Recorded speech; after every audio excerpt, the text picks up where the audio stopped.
नमस्कार, आपके इस एंकर का नाम हेमंत कुमार है और आज हम बात करने वाले हैं अमेरिका और ईरान के बीच में पीस डील को लेकर के। लेकिन खबरें ये आ रही है कि युद्ध अब समाप्त हो गया है, अच्छे दिन लौट आए हैं मिडिल ईस्ट के। और अब इसके बाद में सवाल ये उठ रहा है कि भाई आपने जो 107 दिनों तक पूरी दुनिया में तबाही मचाए रखी, ये जो लड़ाई झगड़ा किया, एक दूसरे पर मारामारी मारकाट की, उसके बाद में जीता कौन, किसके हाथ में बाजी है, ये बहुत महत्वपूर्ण सवाल है। और इसके इर्द गिर्द के जो आपके मन में सवाल उठ रहे हैं उन पर भी हम बात करने वाले हैं। लेकिन पहला सवाल इसी बात को लेकर के कि आखिरकार अमेरिका ईरान की जंग में कौन जीता है, जो आप सोच रहे हैं। क्या पाकिस्तान नहीं, कतर ने ये डील करवाई है। पाकिस्तान तो ज़बरदस्ती बेगानी शादी में अब्दुल्ला दीवाना की तरह नाच रहा था, उसके बस की बात नहीं। और क्या ये डील करवा दी कतर ने, और कतर बाजी मार ले गया। इसमें ये अंतर्राष्ट्रीय मीडिया में भी सवाल उठ रहे हैं और जाहिर सी बात है कि आपके मन में भी सवाल उठ रहे होंगे। एक और बड़ा सवाल है, वो ये है कि अगर डील हो गई, युद्ध शांत हो गया, तो पेट्रोल डीजल आखिरकार कब सस्ता होगा, इस पर भी बात करने वाले हैं। तो देखिए, 107 दिनों तक ये तबाही मची और इसके बाद अब ये अच्छी खबर आई है कि अमेरिका ईरान जंग करने को लेकर के राजी हो गए हैं। ट्रंप ने रविवार को ही ये बताया कि समझौता हो गया है। ईरान ने भी इसे लेकर के बयान जारी कर दिया है। अब 19 जून को स्विट्जरलैंड में एक औपचारिक तौर पर दोनों देशों के बीच में एमओयू होना है, जिसका इंतज़ार पूरी दुनिया कर रही है। लेकिन अंदर खाने डील कैसे हुई है दोस्तों, ये बहुत दिलचस्प बात है जिसको हर कोई जानना चाहता है कि भाई ये डील करवाई किसने। क्योंकि पाकिस्तान जिस तरीके से उछल रहा था कि हमारे यहाँ पर आकर के समझौता हम करवा रहे हैं, क्या पाकिस्तान कामयाब हुआ या कोई और लूट ले गया महफिल, तो वो और कौन है, तो वो और है कतर, जिसको लेकर के आपके मन में भी सवाल हैं। सवाल ये भी है कि आखिर डील में शर्तें क्या क्या हैं, क्योंकि हमने पिछले वीडियो में इस बारे में बात की थी। यह भी बताया था कि अगर ये युद्ध समाप्त हो गया, मिडिल ईस्ट की शांति हो गई, अमेरिका ईरान एक हो गए, तो क्या पूरी दुनिया में तेज़ी के साथ में अब क्रूड ऑयल के दाम गिरने वाले हैं, और गिरने वाले हैं तो भारत में इसका असर कितना आ रहा है। सबसे पहला सवाल है, क्या अमेरिका और ईरान में वाकई अब जंग खत्म हो गई है? तो जवाब सुन लीजिए। 14 जून की बात है, देर रात को पाकिस्तान के प्रधानमंत्री शहबाज शरीफ की तरफ से सोशल मीडिया पर एक पोस्ट आई और इसके जरिए ऐलान किया गया कि अमेरिका और ईरान दोनों में शांति समझौता हो गया है और दोनों देश लेबनान समेत अन्य जो मोर्चे हैं उन पर तुरंत मिलिट्री ऑपरेशंस बंद करने के लिए तैयार हो गए हैं। कुछ देर बाद में ट्रंप ने भी एक पोस्ट की और पोस्ट के जरिए ये कंफर्म कर दिया कि ईरान के साथ जो उनकी डील है वो पूरी हो गई है और साथ ही दुनिया के जहाज़ों अपने इंजन चालू कर लो, तेल को बहने दो, ये भी ट्रंप ने कह दिया। तो ईरान की तरफ से भी कुछ ही देर बाद में इस बात की पुष्टि हो गई है कि दोनों पक्षों ने एक मेमोरेंडम ऑफ अंडरस्टैंडिंग यानी कि एमओयू जो होता है उसको फाइनल कर लिया है। इसमें ईरान के जो बंदरगाह हैं उन पर अमेरिकी नौसेना जो है उसकी नाकाबंदी तुरंत हट जाएगी और मौजूदा सीज़ फायर को अब आगे बढ़ाया जाएगा, ये जानकारी दी गई। हालांकि इस घोषणा को अगर हम देखें तो जंग का अंत अभी कहना थोड़ी सी जल्दबाजी होने वाली है दोस्तों, क्योंकि इसके पीछे की वजह क्या है। पीछे की वजह बताऊं, एक तो खुद ट्रंप का बयान है कि ट्रंप का बयान क्या करा कि ईरान के साथ युद्ध रोकने का समझौता हो गया, ये ट्रंप ने कहा। लेकिन असली परीक्षा अभी भी बाकी है। वो परीक्षा कैसे बाकी है कि अगर परमाणु कार्यक्रम पर समझौते से अमेरिका संतुष्ट नहीं हुआ तो सख्त कदम उठाएगा। अब अगर परमाणु कार्यक्रम पर समझौते से अमेरिका संतुष्ट नहीं हुआ और सख्त कदम उठाएगा तो कैसी जंग खत्म हो गई, आप सोचिए।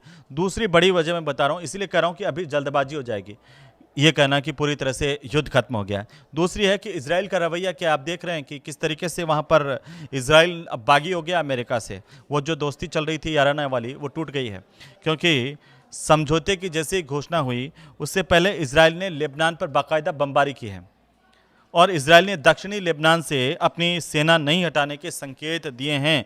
और इजराइल के राष्ट्रीय सुरक्षा मंत्री जो हैं इतमार बेन ग्वीर, उन्होंने अमेरिका ईरान की ये जो पीस डील है इस पर कड़ी नाराज़गी जताई है। तीसरी बड़ी बात है कि ईरान की शर्तें।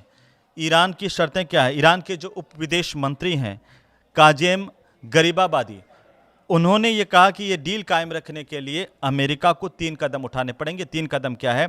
क्योंकि पहला कदम है नौसैनिक जो नाकाबंदी है समुद्र पर उसको तुरंत खत्म करना, युद्ध और अन्य सैन्य जो कार्रवाई है उसको रोक देना और ईरान के फ्रीज्ड फंडों को जारी करना। अब भाई इस पर क्या बात बन गई है ये तो अभी सामने नहीं आया, क्योंकि जेनेवा में कहा जा रहा है स्विट्जरलैंड में कि 19 जून को एक एमओयू होगा, उस पर साइन होंगे और इस पर अभी इंतज़ार करना होगा। और अमेरिकी मीडिया क्या कह रहा है कि राष्ट्रपति ट्रंप या उपराष्ट्रपति जेडी वेंस हो समझौते पर डिजिटल साइन करेंगे और इसके बाद 60 दिनों तक के दौर की बातचीत होगी और फिर उसके बाद फाइनल एग्रीमेंट आएगा। ये जो बात सामने आ रही है 19 जून वाली कि 19 जून को एक एमओयू होने वाला है, ये सिर्फ एक औपचारिक एमओयू है, आप ध्यान रख के चलिए इसको। इसके बाद 60 दिनों की प्रक्रिया को फॉलो किया जाएगा और उसके बाद में कोई फाइनल एमओयू, फाइनल एग्रीमेंट तय होगा इन 60 दिनों में। अभी कोई फाइनल एग्रीमेंट संधि नहीं हुई है। अब दूसरा सवाल आपके मन में है कि भाई किसने करवाई ये डील, पाकिस्तान ने करवाई या कतर ने करवाई? अंदर खाने क्या बातें चल रही है? तो देखिए, जंग जब शुरू हुई और उसके बाद सुलह कराने की कमान सबसे पहले पाकिस्तान ने संभाली थी, लेकिन आखिरी दौर में बाजी आ गई कतर के हाथ में, कतर ने बाजी पलट दी। पाकिस्तान तो बेगानी शादी में अब्दुल्ला दीवाना बनकर रह गया फिर तो भाई 3 मार्च को जो पाकिस्तान के विदेश मंत्री हैं डार, उन्होंने पाकिस्तान की संसद में पहली बार ये कहा कि हम बातचीत कराने के लिए, सीज फायर के लिए तैयार हैं। 18 मार्च को डार जो है वो सऊदी अरब गए। यहाँ पर सऊदी अरब, तुर्की और मिस्र के साथ मिलकर के सीज फायर की बाकायदा एक ज़मीन तैयार की गई और 7 अप्रैल को क्या हुआ, जब 2 सप्ताह का सीज फायर का ऐलान हुआ, तब इन्होंने खुद उछल कूद मचाई कि भाई हमने सीज फायर करवा दिया, देखो हम तो मध्यस्थता करके कहाँ तक ले आए। और इस दौरान सोशल मीडिया पर क्या लिखा कि शहबाज शरीफ और मुनीर के कहने पर किया, ये ट्रंप ने बाकायदा जानकारी दी। 12 अप्रैल को इस्लामाबाद में 21 घंटों तक की दोनों पक्षों की मीटिंग हुई, लेकिन कोई नतीजा निकला नहीं था। लेकिन 23 मई को आइए, उसके बाद में 23 मई को असीम मुनीर पहुंच गए अचानक से तेहरान पहुंचे और यहां पर विदेश मंत्री अब्बास अरागची से उन्होंने मुलाकात की। इस मुलाकात के बाद दोनों पक्ष जो है 60 दिन के सीज फायर को बढ़ाने पर सहमत हुए थे और अब सिर्फ ट्रंप और ईरानी सुप्रीम लीडर का फैसला जो है इसके बाद आना बाकी रहा। कई महीने, मतलब जैसे इसके बाद समय बीता और मई के महीने के आखिर तक कतर जो है वो सिर्फ डील कराने में पाकिस्तान का सहयोग कर रहा था, लेकिन बाजी उसने फिर अपने हाथ में कैसे ली आप देखिए। फिर फ्रंट सीट पर कतर आया और 1 से 5 जून के बीच में आप देखिए कि कतर की राजधानी दोहा में अमेरिका और ईरान के जो प्रतिनिधि है, उन्होंने ईरान के फ्रीज जो एसेट्स हैं, फ्रीज फंड हैं, उनको रिलीज करने और हॉर्मुज के मुद्दे पर कतर में बातचीत हुई। अब अंतर्राष्ट्रीय मीडिया में रॉयटर्स के हवाले से ये बताया गया कि 14 जून को भी कतर के अधिकारियों ने तेहरान पहुंच करके ईरानी अधिकारियों के साथ एक बैठक की और ईरानी मीडिया कह रही है कि कतर ने ही डील फाइनल करवाने में महत्वपूर्ण भूमिका निभाई है, ईरान की मदद की है। 14 जून को पाकिस्तान के प्रधानमंत्री शहबाज शरीफ, उन्होंने एक्स पर लिख दिया कि 24 घंटे में डील फाइनल होने की बात लिखी। उसके बाद ट्रंप का भी बयान आया। तो कोई भी बड़ा अधिकारी इस दिन तक पाकिस्तान का ईरान में मौजूद नहीं था। कतर ने किस तरह की भूमिका यहाँ पर निभाई है, ये बड़ी बात है। और तीसरा एक महत्वपूर्ण सवाल है इसको लेकर के, वो है कि किन किन बातों पर दोनों देश राजी हुए हैं। तो 14 पॉइंट के एमओयू में आपको पढ़ के सुना देता हूँ कि ईरान, लेबनान, बाकी सभी मोर्चों पर युद्ध तुरंत बंद होगा। अमेरिका और इजराइल फिर कोई नया युद्ध शुरू नहीं करने की गारंटी देंगे। अमेरिका इजराइल की ओर से भी सुरक्षा की गारंटी होगी। ईरानी जहाज और समुद्री व्यापार पर जो पाबंदियां लगी हुई है वो खत्म हो जाएगी। 30 दिनों के अंदर समुद्री व्यापार को पहले की तरह से बहाल कर दिया जाएगा और हॉर्मुज स्ट्रेट व्यापार के लिए दोबारा खुल जाएगा। ये इसकी शर्तें हैं। ईरान के $24 बिलियन के जो फ्रीज फंड हैं उनको जारी किया जाएगा, अमेरिका की तरफ से रिलीज करेंगे। 9वीं बात है कि शुरुआती चरण में फ्रीज्ड फंड जो का है आधा हिस्सा जारी होगा, आधा बाद में होगा। अमेरिका और ईरान तेल बंदरगाहों और बाकी प्रतिबंधों को हटाने की शुरुआत करेंगे। यह शुरुआत अब हो गई है, जैसे कि अमेरिका ने कह दिया है। 11वीं बड़ी बात है इस डील की कि बातचीत के दौरान अमेरिका ईरान पर कोई नया प्रतिबंध नहीं लगाएगा जब तक भाई बातचीत चल रही है। अभी एमओयू 19 तारीख को होना है, उसके बाद 60 दिन में फाइनल एमओयू करेंगे और वो फिक्स माना जाएगा, लेकिन अभी शुरुआती है। ये जो शर्तें हैं वो आपस में एग्री हुए हैं दोनों देश। तो अमेरिका 30 दिनों के अंदर ईरान के आसपास से सैन्य मौजूदगी को कम कर लेगा। अब आते हैं परमाणु हथियार। देखिए, इस डील के अंदर सबसे बड़ी बात मैं आपको बताऊं, ईरान जो है वो परमाणु हथियार नहीं बनाएगा, ये साफ हो गया है।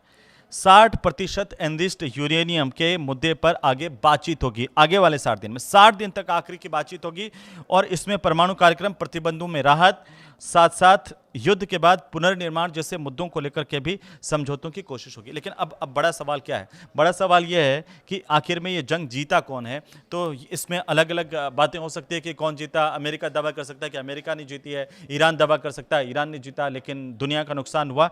ये बात तो परफेक्ट है, ये बात तो है। लेकिन अभी जितना MOU को हमने देखा है, सुना है, उसमें दोनों के अपने अपने हित है और दोनों में सबसे बड़ी बात अपर हैंड जो है वो ईरान का है कि हम कह सकते हैं कि इस युद्ध को इतना लंबा समय चलने के बाद ईरान ने जीत लिया, ईरान ने अपनी शर्तें मनवाने में कामयाब रहा।